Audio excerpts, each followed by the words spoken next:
afternoon. It's Friday, the 7th of October 2016, just after 1 o'clock. Welcome to UK Column News. I'm your host, Brian Girish. Of course, with me in the studio, Mike Robinson.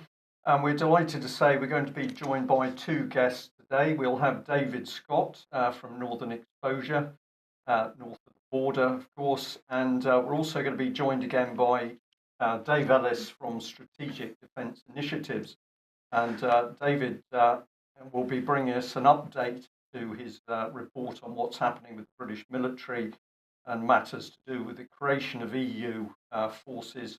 And of course, David has recently appeared on Russia Today, talking about the situation in Syria.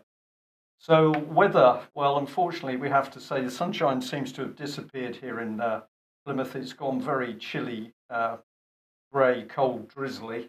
And we've got very few reports of weather from the rest of the country, so we're probably going to guess that it's gloomy elsewhere. Where are we going to start, Mike? Well, we are, of course, starting with the white helmets. So here we are, Independent. The media coverage of this, the media hype over the last number of days regarding the white helmets and the Nobel Peace Prize just has been getting unbelievable.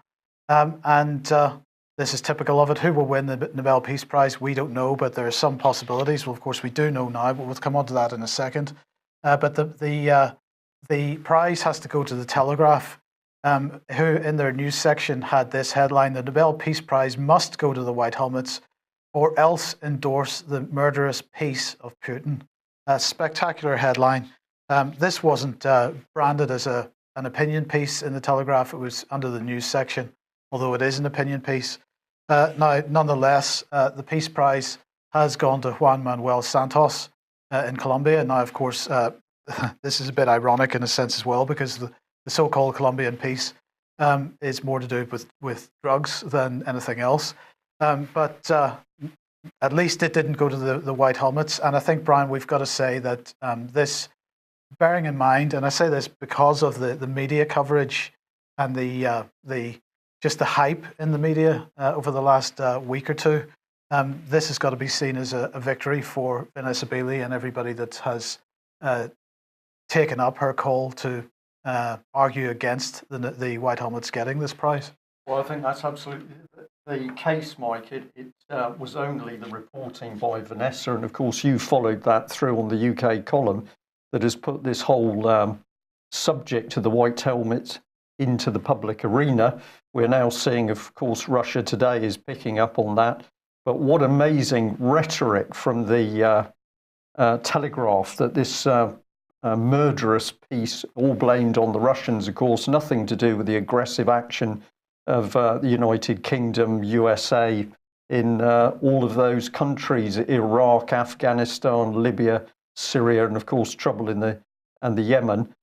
We're beginning to see the media, whether it's press or TV in UK, totally exposed, Mike. They're using the type of language that previously we would have pointed a finger at Pravda and said, well, this is straight out of the Eastern Bloc, this is communist propaganda. We're now seeing that propaganda come out of studios in UK and off print presses in UK. Absolutely. So good to see the Nobel Committee had a bit of sense this time. They unfortunately didn't have sense when they gave it to Barack Obama, because he has become the most warlike US president since the United States was established. So that was an unfortunate decision. They still haven't revoked that decision, despite the calls for them to do so. But at least this time they've made a relatively sensible decision. Right. David Scott, let's have a talk about stuff going on north of the border and named person scheme. And you sent me down this leaflet that somebody had been given from NHS Tayside, sharing information about children and young people. Yes, this was handed to people going into A&E. So if you had a child who had fallen over and was injured, everyone going into an accident and emergency with a child was given this, and it states that your details and those of your child may be disclosed to other professionals. For example, so not an exclusive list: school nurse, health visitor, social work, and GP. This follows the guidance from the Scottish Government, so that's where it's coming from. The purpose of this is to ensure that children receive the services they require, presumably in the interest of the state, because it's not the services that you request. And this has all been done in the best interest of the child or young person. So David, when was the most recent? When was this handed out most recently? Then it was about a month ago, right? Just over about 6 weeks ago. Although perhaps more recently than that, but we got it about 6 weeks ago, and it was then questioned as to how this sits in the light of the finding from the Supreme Court. Right. So we have a letter from Leslie Scott here to the NHS and the reply. Yes, this points out that the reason given for the breach of the Data Protection Act 1998 is when in the best interest of the child, not crucially when it is considered that there's a risk of significant harm.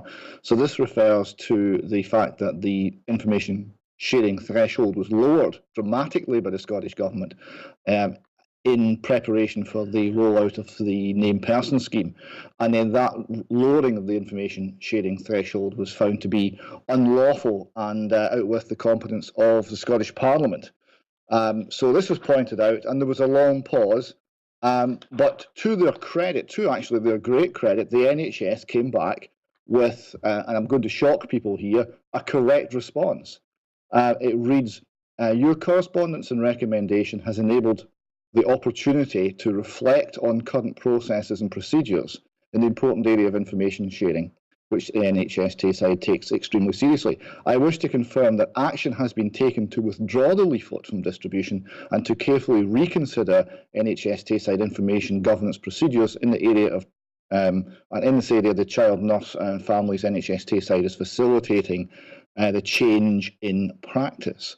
Where staff of a child protection concern in such instances, NHS Tayside's existing child protection policies and procedures will continue to operate. So what you have there is a member of the public pointed out that this is unlawful, and NHS Tayside, in fact, withdrew the leaflet and completely changed the policies, and it's a very rare thing, did the right thing. If only the Scottish Government as a whole would actually use that sort of approach rather than the wall-to-wall lying and denying of real issues that we have to tolerate daily.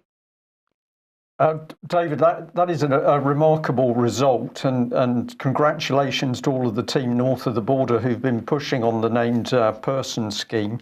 What it shows, though, is the lengths to which the Scottish Government at least will go to in order to build up this huge database on everybody using the issue of children and education and, of course, the NHS. And I'd just like to add that I recently had a conversation with a person who'd gone for a consultation at an NHS hospital because they were having problems hearing, or they suspected that they were having problems hearing.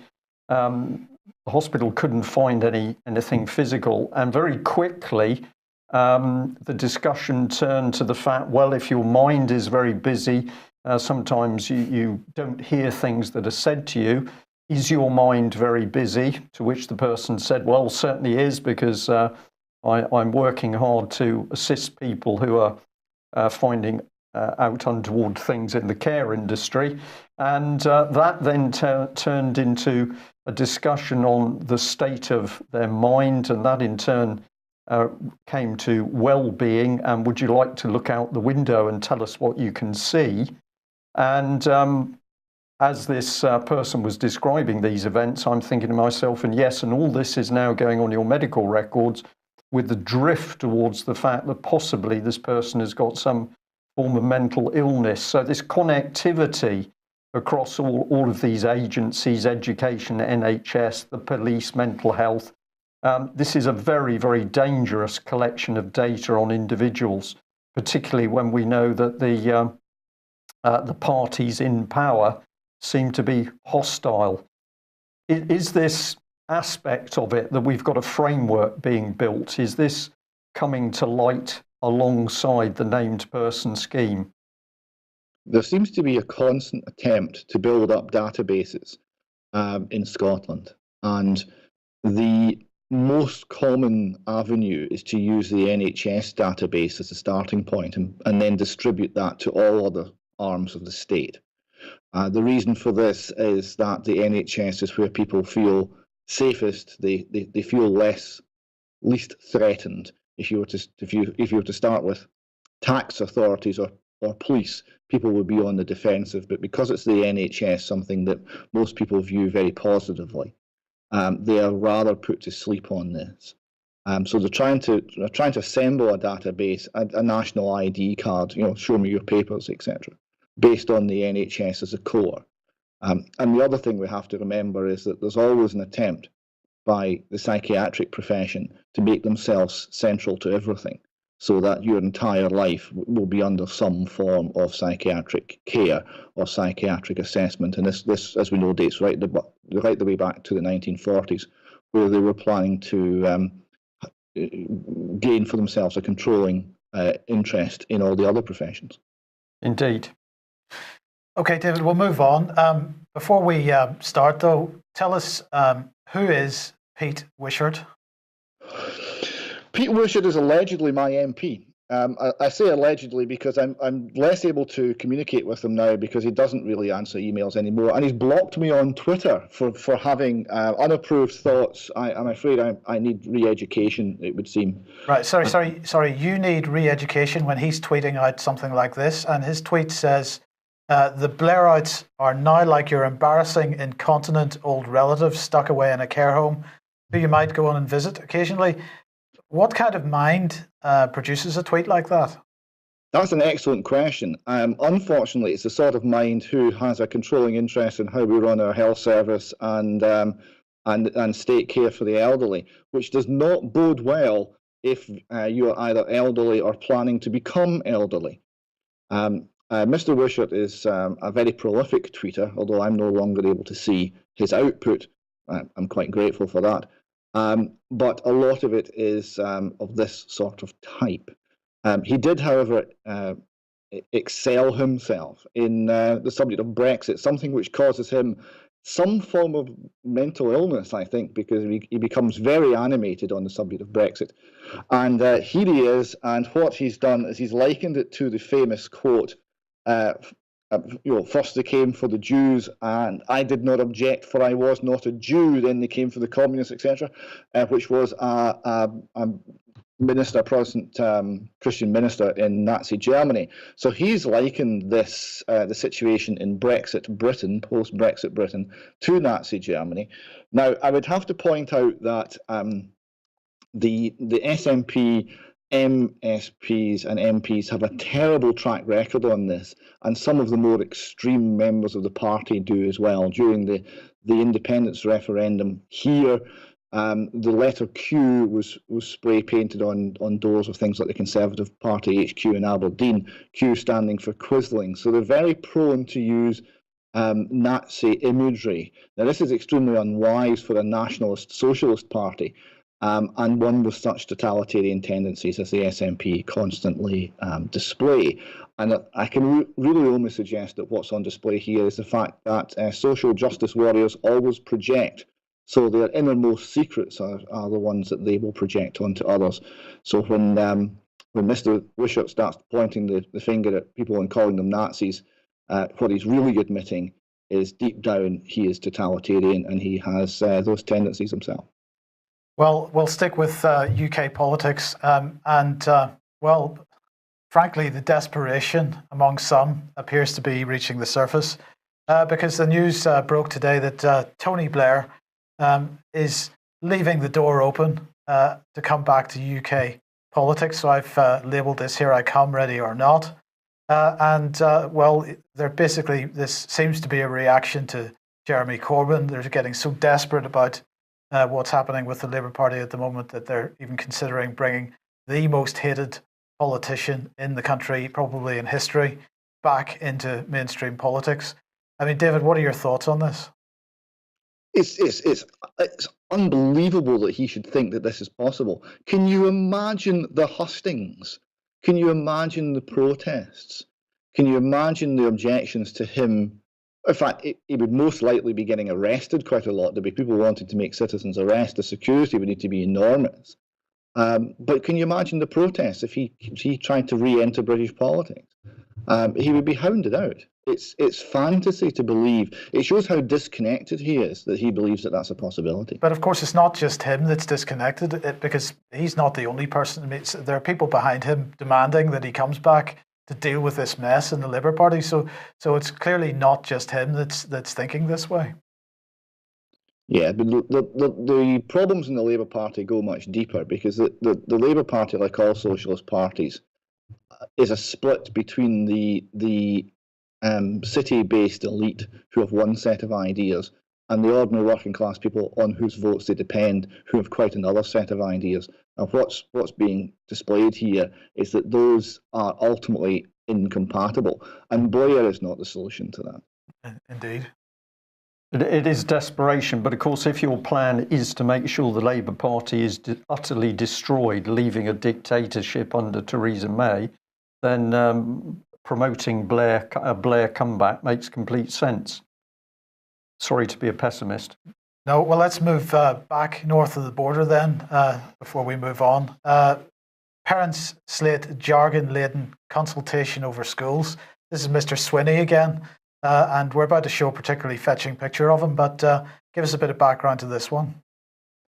Yes, well, Mr. Swinney has put out a consultation for schools, and it is written in government newspeak. We have, let me see if I can just get the right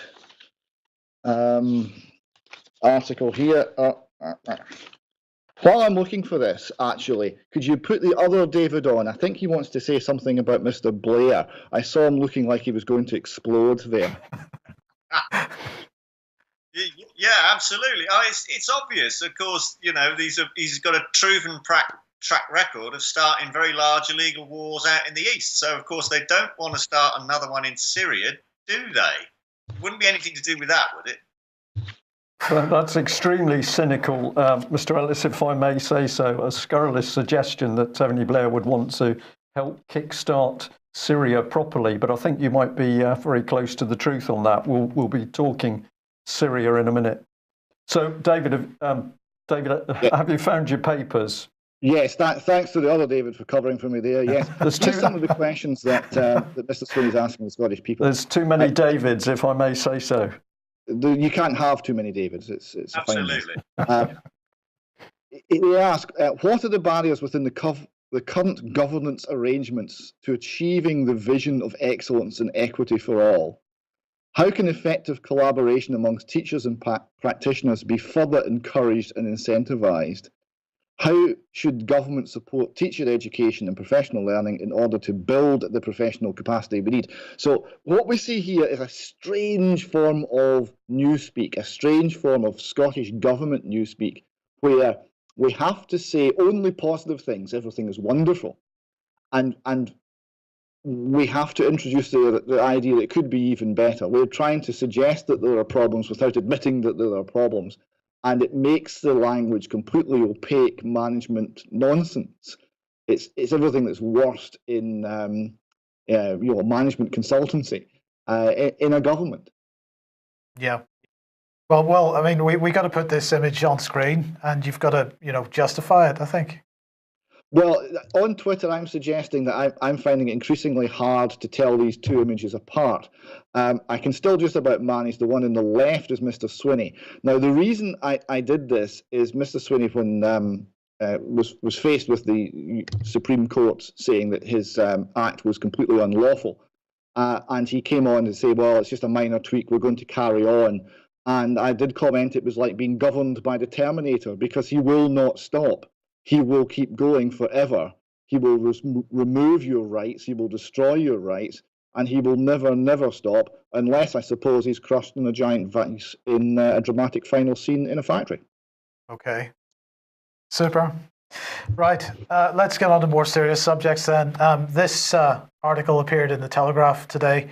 Sir Cliff Richard sues the BBC and the police after raid of his house was broadcast live on TV. The article says Sir Cliff Richard, the singer, is suing the BBC and South Yorkshire Police after a raid on his home was filmed from a helicopter and shown live on TV. Sir Cliff was the subject of a long-running South Yorkshire police investigation which centred on accusations dating between 1958 and 1983 made by 4 men. Officers investigating allegations of historic sex abuse, sex offences, were filmed searching his apartment in Berkshire in 2014, leading him to being publicly named as the subject of the probe. And what I've labelled this this graphic here is Operation Or Part 2, because whoever made the decision within the BBC, setting aside what Cliff Richard was alleged to have done, what the BBC have done here is to deliberately sabotage a police investigation. To my mind, if the BBC wants to comment on this, they're welcome to. But this reminded me very much of the type of sabotage that we saw with Operation Or, where people that were clearly innocent were deliberately targeted and brought to trial, effectively, with a view of discrediting the whole operation and the whole investigation. So, to my mind, this is the BBC at work helping to shut down the investigation into historic child sexual abuse. Yeah, well, Mike, this is a fascinating subject, but by pure coincidence, yesterday I had a very good conversation with Tony Farrell, former intelligence officer from South Yorkshire Police, and he was talking within our conversation about this subject. How was it that information about this raid was leaked from the police? It was deliberate, it was malicious. And then our discussion got on to the fact that it's now becoming well reported that within minority communities across the country, Asian Muslim communities, where those people are reporting child abuse within their communities, the police are not taking any action. Indeed, social services are not taking any action. What happens is the names of the individuals who are reporting the abuse, those names are leaked back into the community. And as a result, those individuals have suffered severe harassment. We are told that some women have been raped for the act of reporting what is happening to the authorities. And children who are suffering abuse are then suffering worse abuse. So the police are not just sitting by and doing nothing. The police are helping leaks back into these communities where people are coming forward to report the abuse. And then, as you say, we've got this amazing situation where the BBC runs this incredible publicity piece on the operation around Cliff Richard's home. And this is now, of course, being used to say, well, we can't have the spotlight on those in high-profile positions who've been accused of child abuse. This is an operation. And we should also perhaps mention or remind people that there is a series running on television. I can't remember what channel it's on, whether it's the BBC or ITV, starring Robbie Coltrane. Can't remember its name. But basically, the premise of it is to sort of highlight what happens to a celebrity when they're incorrectly identified as or charged with having carried out these kinds of offences. So there is huge propaganda going on within the mainstream media at the moment on this issue. Indeed, and some extraordinary connections between the police and the media, which is causing these problems.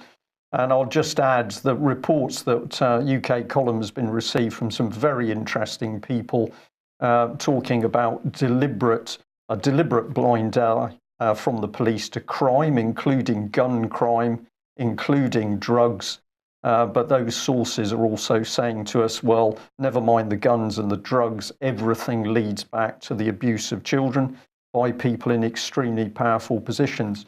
Just before we mentioned Melanie Shaw, David, would you like just to have a quick comment? David Scott, we better make it plain. Would you like to have a comment on this concept that the police are involved in the trafficking and abuse of children? It's what we're seeing in Scotland. We have a situation where the largest charity dealing with survivors is saying to people who want to report abuse or want to escape abuse, escape, get yourself safe, get your children safe. Don't report the matter to the authorities. Because if you report the matter to the authorities, the first thing that happens is your children will be seized by social services. The second thing that happens is that they will be put into the custody of one of the people that you have named as an abuser. That's the pattern they see. They've seen it over and over and over again.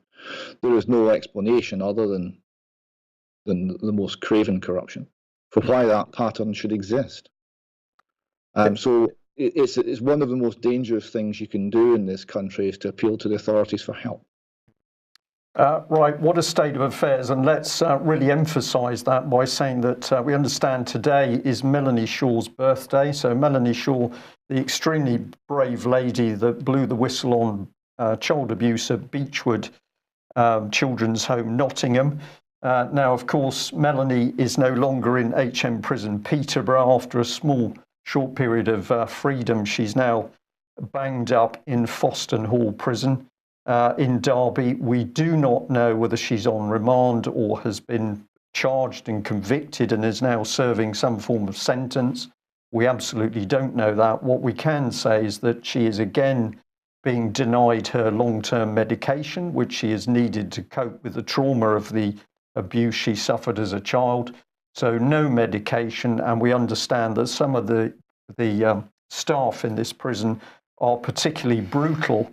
And we're also going to say, let us remember that what has happened to Melanie Shaw is exactly what you've spoken about, David, that once she had spoken out, and particularly when she'd identified that Nottinghamshire police were lying when they said that they had conducted interviews with certain people. That was untrue because the people had already been dead for some 3 months. Once Melanie spoke out about the deliberate failure of the police to investigate, her own son was taken from her by Nottingham Social Services, and we now understand the treatment of that child is less than satisfactory. So this is a very, very dangerous agenda in this country. Just before we move on from that, Brian, right. I just want to mention that we unfortunately have had quite a number of free Melanie Shaw t-shirts left over from the first time that she was in prison. So we've got those out again. We're selling them at cost price. We're not wanting to make any money off this. But we would just encourage anybody that feels like it to get hold of one and start getting the word out on Melanie Shaw and what's going on with her. Yeah, thank you for that. Right, well, we're moving on to the subject of the military and the formation of the EU military. There is no question that this is happening, and this is part of the background to the ramping up of violence by Theresa May and Obama in Syria. But let's have a look at what's happening. And this was an article which several people highlighted. So the Daily Mail, with this classic picture, first for the army, a soldier weds his groom on base. Air Vice Marshal does the honours as gay couple tie the knot in Cyprus. Now, this is really extraordinary stuff for a number of reasons. But first of all, let's have a look at the Air Vice Marshal. We went to Forces TV. We've got a lot to say really on Forces TV, but we'll save that for another day. So here he is, Air Vice Marshal Mike Wigston, and he turns part-time vicar in order to marry this gay couple. Now, why are we interested in this ceremony? Well, we thought we'd get right to the heart of the matter. We are going to ask the questions that other people simply don't want to ask. So let's just go through them. The first one is, why was the commander of British forces in Cyprus conducting this wedding? Is this part of his role to conduct weddings? We'd like some answers. Does he conduct weddings for men and women under his command, or does he possibly only do it for gay couples? Can any couple be married by the Air Vice Marshal? So has he got a special list of people that he's prepared to marry, or does he say to any of the troops under his command, you want to be married, you come forward and I'm delighted to do it? If that's the case, we'd like to see where that's in his terms of reference as a senior officer, as the senior officer in Cyprus. We might ask whether there's a special relationship between the Air Vice Marshal and Sergeant Smith. I'll just point out here that Sergeant Smith is marrying a civilian partner. But is it the case that there's some form of special relationship we don't know about, which means that the Air Vice Marshal was happy to conduct this ceremony? And we'd like to ask why this event has been given so much publicity. Presumably other people under his command, men and women, have got married. That doesn't seem to have made the Daily Mail. And then we're also going to ask, will the next step be satanic weddings following the mod's approval of Satanism in the armed forces? So we're going to see some form of hand fasting coming in where the senior British officer will preside. So just remember that background, because this is one of the attacks on British armed forces at the moment. But let's bring in Michael Fallon, Mike Robinson's favourite, of course. We had this slide up a couple of days ago. He said, I want more recruits from ethnic minorities and more women. I've opened up combat roles. This isn't about tokenism, it's about talent. Well, I'll just point out to people, this is an I want. So never mind what the public wants. This is Mr. Fallon telling us how he's going to change the military into the style he thinks we want. So let's follow this through. So this is Forces TV again, and they're advertising that if you want to become the first female Royal Marines commando, you need to get on board. It talks all about the fitness tests, and it says the time, distance and weight criteria will be exactly the same for women in all 4 tests. Now, I am highly suspicious about this. And why? Because I'll come on to it just a second. Just to comment on that, if we think of the impact, what are the Russians looking at the moment? Well, apparently the toughest British troops are now women. I'll leave people to think about that. I'm not demeaning women. I'm pointing out where this is heading. But why am I suspicious about the fitness rules? Because this was the Mail article where it had exposed that army fitness tests will be rewritten to make sure female soldiers can qualify for frontline duty. So this is positive discrimination in order to get the change agenda in. And the reality of this is that as the women are brought into the armed forces, like it or not, at the moment, there's some vicious bullying going on, and women are frontline victims in that bullying for sexual favours. But in any case, sexual relations between men and women and same-sex partners is a massive attack on military discipline and morale. And I'm just going to interject at that stage and say, David Ellis, what is your take on this? This is deliberate. This is a deliberate change agenda being unleashed on the British Army at the moment. Thank you, Brian. A complete, blatant transformation change agenda. So let's just wind the clock back slightly and look at what was the modus operandi in Her Majesty's Armed Services 40, 50 years ago. Nothing like this, nothing at all. If you'd have gone back to your father or your grandfather that served and spoke of what's happening now, they would be in disbelief. And they certainly wouldn't vote for it, and they certainly wouldn't support it. So our fathers can be our jury. So that's a good baseline for all of us to look at upon this. So about 20 or 30 years ago, we saw the government successively, regardless of party, cut, and radically in the last 15 to 10 years, where they've taken out the heart of oak of our armed services. All of the time served, hard-edged, service personnel have all been made redundant, got rid of. We've then gone, right, okay, we're going to have all this rapid reaction force, or force this or force that, and a review that's engineered in the fashion that we've got now, where they're relying on reserves because there isn't enough of a standing army, all against officer advice. Yeah. So what are we changing to? And the answer is, it is absolutely apparent now. They are changing the services to go into EU military union, aka EU Army, Navy, or Air Force. So this is the agenda. So we've sold the guns short at the top end. We've got rid of all our decent assets. We're not making anything anymore because we can't. And at the other end of the agenda, we're locking guys up for doing their job out in Iraq or Afghanistan or whatever. And now we're bringing this in. So this isn't just a change agenda and a transformation.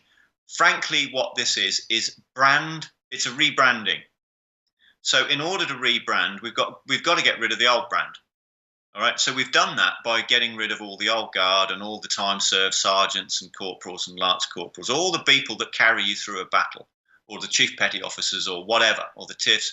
We've got rid of all them. There aren't none. We've given them all redundancy papers, and now we're bringing this in. So this couldn't be more apparent now to the general public. So I ask you all to view it from this perspective. Would your granddad support this, or would your fathers or your mothers and grandmothers supported this? I don't believe they would.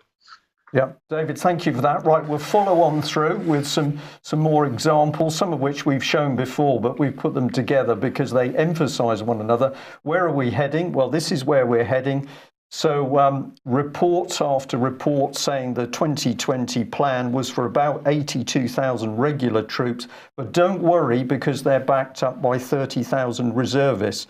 Now, much as I can say, reserve forces can be extremely effective, and I don't doubt the dedication of the people who come forward as reservists. The hard fact is that reservists are not frontline troops. They are part-time troops. So massive cuts to 82,000 frontline men. This is not enough to sustain any form of major campaign, whether it's on our doorstep in Europe or whether it's overseas. The next thing that's happening, of course, is that we're selling off military infrastructure. And we've got the move through to the European army here. Mr. Juncker was calling for this originally. And I'm going to say at this point, we've got to go back to the UK column where we were warning of what was coming in 2011. So we sell off the structure, we reduce the size of the armed forces. The clear plan was that, as you say, it was being completely rebranded in order to move us towards the European military structure. And then you came up with the exposure on Mr. Sajid Javid, because he had started to speak at a meeting up in London where he was caught out by saying, well, we need to cut the British military in order to get us into the armed forces. Just very briefly, David, just give us 30 seconds on this. Well, what Sajid Javid said was, and this was in a closed party fundraiser, unfortunately, there was a former head of naval intelligence there that I was acquainted with. And what he said was, aren't Britain's defence forces doing rather well? And of course, at the time, this was rather an apparent sort of slip because Mr. Javid, as far as we can see, isn't really acquainted with the armed services. So the only thing he could have been doing was reiterating from within his circle what he had overheard. Because in Britain, we don't have defence forces. That's what Japan and Germany has. There's a clue there, isn't there? Germany has defence forces. So we have armed services. It's a very different affair. And of course, the commander there that was former naval intelligence went absolutely berserk and showed the guy the door, because he was so incensed at what he'd said because of his terms of reference. But I believe there was fundamentally something there much deeper than that, because he was already being groomed for cabinet at the time, clearly. Right. And he had clearly overheard within that inner sanctum circle the references to defence forces, which is what Germany has. And reduced numbers. So let's lead on through John Redwood's diary, and you'd picked up on this one. So John Redwood saying that he found Sir Michael's statement that he would continue to veto a European army all the time the UK remains in the EU perplexing. Now we are leaving. I do not see it's any business of ours to veto what they are going to do when we leave. And he went on to say this, nor do I understand how Sir Michael can veto something that already exists. And the UK has accepted the EU has established 18 battle groups, each of battalion strength, with a rota so that any two of them can be deployed. So John Redwood here clearly saying that basically, he's saying we're coming out of the EU, but we've accepted the fact that we are going to continue to be linked in with the military. You picked up on this one. This is clear. Once you start to put the pieces of the jigsaw together, we can see the move to the EU military. Anything you can add on these comments from Redwood? Well, it's a self-fulfilling revelation there from Redwood, isn't it? Because he's just told everyone exactly what the score is. Oh, well, we're in. We're way in. Of course, there was no plans, was there? We'd been told by the Prime Minister David Cameron there were no plans. Well, of course there was plans. All this sort of stuff doesn't happen over 5 minutes. This takes a lot of time to organise.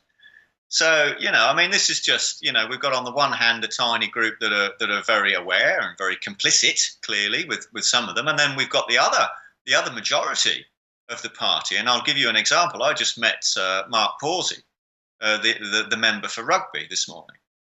And he said, oh, no, well, we're doing really well at the moment because we left the EU and, and we've Brexited and all this and all. Don't worry about no understanding of the military union component whatsoever. I said, well, hang on a minute, Mark. Sorry, you said we'd Brexited and we left. We haven't. Nothing's happened.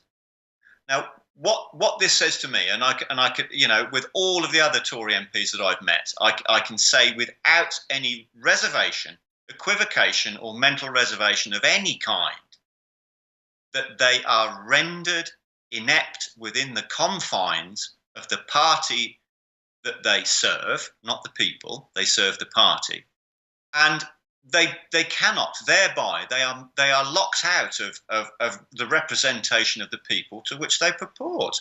It's as simple as that.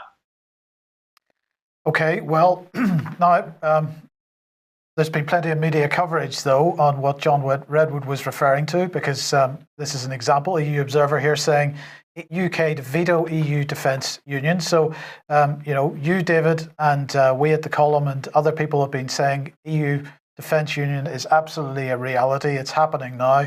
But in the meantime, UK government spokespeople continue to insist that there's no such thing and that they will veto it given the opportunity. So let's just have a look at what Michael Fallon was doing yesterday. Well, he was meeting his German counterpart. This was the 26 years since the reunification of Germany, and he thought he would celebrate that by going over and meeting his counterpart in Germany. And he was speaking alongside her, and he said that the UK and Germany were committed to tackling threats around the world. He said that the Royal Navy's newest helicopter will soon be flying from a German warship because there's no European military union at all going on. We're flying each other's equipment and so on. He said that Britain and Germany are turning up the volume on their partnership. Well, we don't have a partnership because there's a veto, so we don't have a partnership, but we're turning up the volume on it. And he said that last year the Strategic Defence and Security Review lifted Germany to top-tier status, something formerly only afforded to the US and France. And he went on to say that Britain stands together with Germany to face the same challenges, including from the threat from Daesh, and shares the same values of liberty, tolerance and justice. But this was the key point that he made that I really wanted to tackle with you, David, because he said that the UK wishes to enhance rather than duplicate NATO structures. So what he is saying there, and correct me if I'm wrong, but what he is saying there is that this agreement with Germany, this new relationship with Germany, this new cooperation with Germany is not being done under the auspices of the NATO structure. And so then you're left to ask, what structure is it being done under? The only other structure that it could possibly be being done under is the EU. Totally correct. Absolutely correct.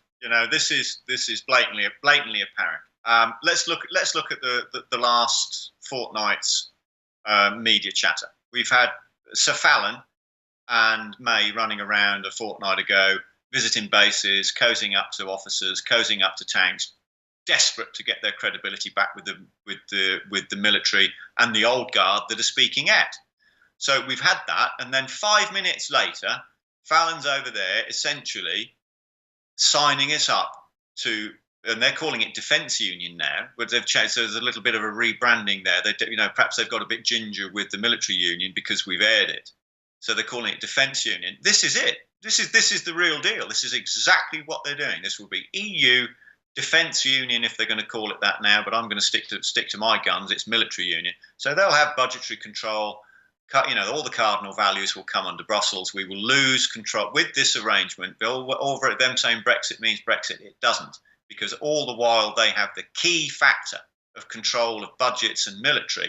We're no longer a state, we're a vassal. So this is completely and utterly inverted nonsense from Fallon. And, I'm reassured by the hard edge of this, by him ordering French steel for those submarines that we've just put on the books, is so cynical, because they've allowed Tata to strip out and stop producing British steel, in effect. And then they delay the orders for the boats. They shut the plant down there. And then 5 minutes later, we've announced that we're buying French steel. That in itself is EU industrial military union policy in the flesh.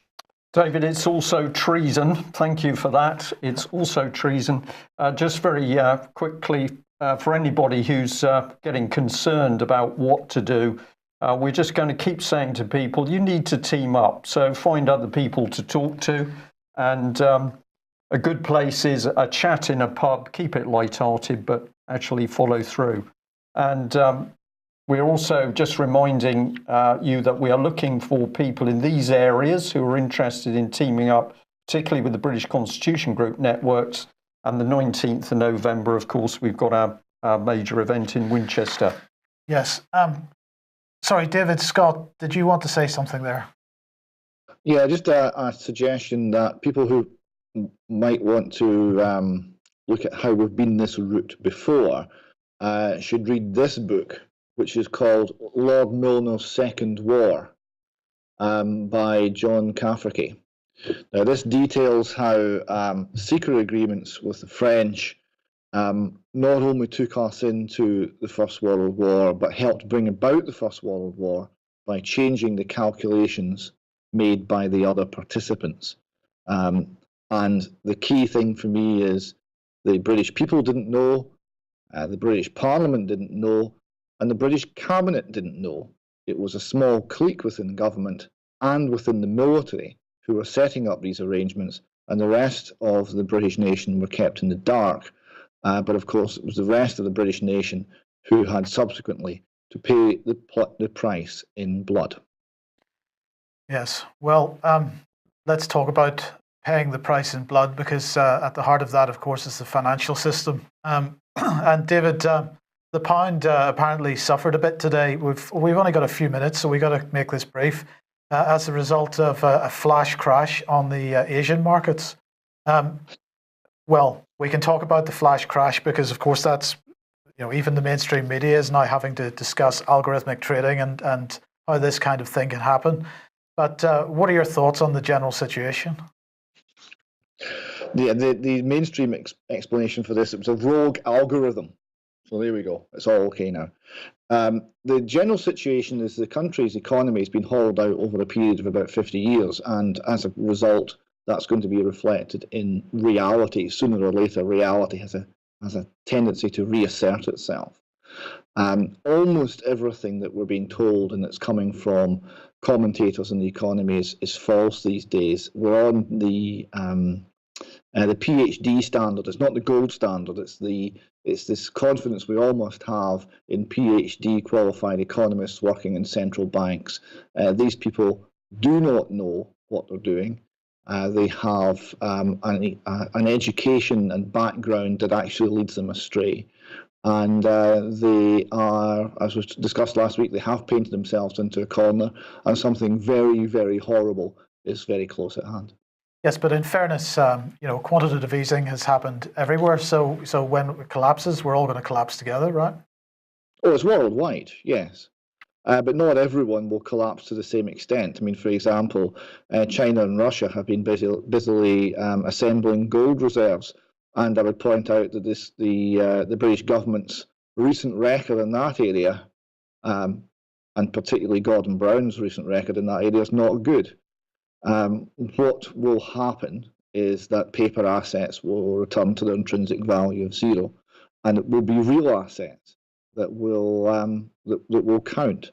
Real assets will be gold. Real assets will be infrastructure. real assets will be manufacturing and other productive assets that produce things that people need. It will not be fancy contracts via the City of London. But David, I mean, you can't be right, because Christine Lagarde here is telling us that everything's fine. Christine Lagarde has said everything's fine. She said that the reason that Brexit wasn't the complete catastrophe that the IMF had predicted was the good policy of the central bankers, if you can believe that one. I would recommend everyone to watch that video. It's really very funny. Okay. Is this the same Christine Lagarde who's on some sort of fraud charge, or is that another lady? No. Yes, she's not broadcasting from a prison cell, not yet. But anyway. Okay. Yeah. Well, I'm sure allegations of fraud and giving financial advice sound ideal to me. Right. Well, we'll thank our guests. We'll end on the note that there's another event being put together to get good people talking to each other. That's at the Watershed, Bristol, on the 29th. So a large forum of British constitutionalists and sovereign individuals will assemble at the Watershed to hear a variety of speakers deliver presentations on issues as diverse as the rule of law, establishment corruption, and the real and present threat of societal breakdown within the context of treason. I like the sound of this, Mike. Yeah. We'll put out more on this in due course, but we wanted to give people a heads up. It comes down to the fact that we are watching treason unfold on a daily basis in UK, a total breakdown of law and order, and politicians who seem to be out of control. David Ellis, just very quickly, you were picked up by Russia yesterday. In just 20 seconds, what were you able to get across live on RT? Just about got the key factors as to why Syria was being expanded and exacerbated as the leverage to give birth. It's a birthing pool of the EU military union, or EU defence union, as they're now calling it, and to why that was, because they wanted budgetary control to prop up the failed euro and the mechanics of how that would then give the treasury and so on, which is what we've warned of for quite some time, here, all of us together. So we're just then talking about how the diplomatic options weren't going to work, and Washington, were clearly not going to do that, and the line got cut off. We were cut off. Just a coincidence, David, because they sent you to the BBC. Yeah, just a coincidence. Of course, that sort of thing happens with professional studios, doesn't it? Yes. Yeah.